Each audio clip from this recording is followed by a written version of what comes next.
Sam was a routine man. He spent his days sleeping, working, then sleeping again.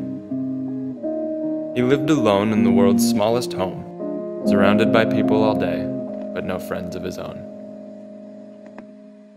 Ignored by mom and dad, last picked for the team, a virgin until 30, and barely said a word since 18. He spends his day dreaming of what could be his life, what could be his perfect self, who could be his wife.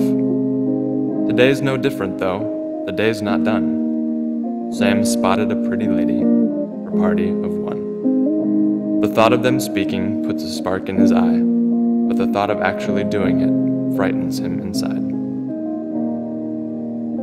So he daydreams their life together at last, their home clean and perfect, even the dogs had a bath. The dinner's no chore and everything's a split, right down the middle so no one ever throws a fit. Their days are spent in the American dream. They even brush their teeth together and he finally has self-esteem.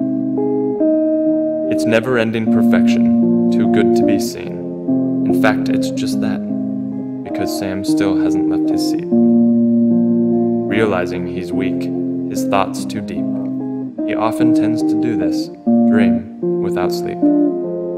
His thoughts go dark, he knows he's just plain old Sam. Sam would ruin it all if he was indeed her man. His cowardly ways, his muted drive, would drive that dream quicker to death than keep it alive. She'd leave him alone right where he began. She'd take her puppy, toothbrush, and frying pan. Depression would follow and leave him to sink. He'd swallow 40 pills with whatever's left to drink.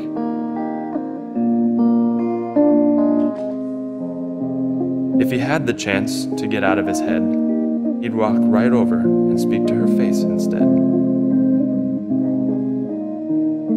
He'd apologize for messing it up, and they could try it again.